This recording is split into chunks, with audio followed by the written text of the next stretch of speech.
Vous voulez passer du tennis au paddle ou l'inverse, du paddle au tennis. Quelle est la technique qui peut passer partout? Alors regardons un petit peu. Lorsque nous sommes en fond de piste, que ce soit au tennis ou au paddle, j'ai un coup droit à réaliser et admettons, je viens du tennis.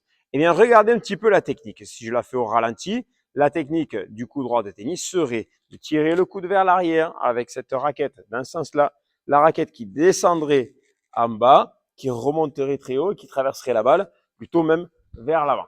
D'accord? Ça, c'est le geste du coup droit au tennis. Alors, au tennis, ça fonctionne. C'est très bien. Pourquoi? Nous avons une raquette qui est longue, nous avons des cordes qui vont permettre le grattage de la balle. D'accord? Si j'applique la même chose au paddle, qu'est-ce qu'il va se passer? Eh bien, je vais avoir déjà un geste qui est très ample sur une distance qui est très courte. Donc, en fait, j'ai peu de temps pour pouvoir préparer. Donc, il va falloir que je le fasse très vite, ce geste-là. Déjà, c'est un problème.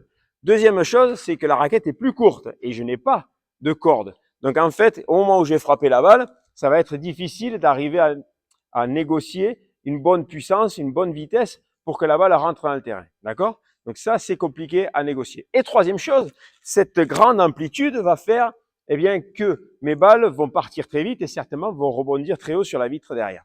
Donc en fait, adapter le geste du tennis au paddle, en coup droit du moins, c'est quelque chose qui est compliqué. Par contre, le geste du paddle, lequel est-il? En coup droit. Je vais ouvrir ma raquette, d'accord? Et donc, je vais impacter ma balle de derrière vers devant. OK? Donc, ce geste-là, c'est un geste qui est simple. Est-ce que ce geste-là, je peux l'appliquer au tennis? Oui, je peux l'appliquer au tennis. Alors, certes, je n'aurai pas énormément d'effet dans la balle, mais j'aurai beaucoup de maîtrise, beaucoup de précision. Donc, en fait, si je suis un joueur de paddle qui décide de passer au tennis, eh bien, vous pouvez garder votre même technique.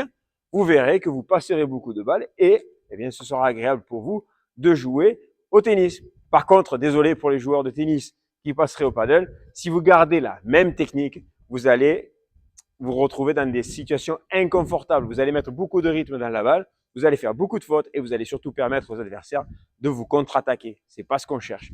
Donc, joueur de tennis, attention, mettez-vous au paddle avec la bonne technique. Allez, à très vite, à très bientôt. Une prochaine astuce du jour du coach.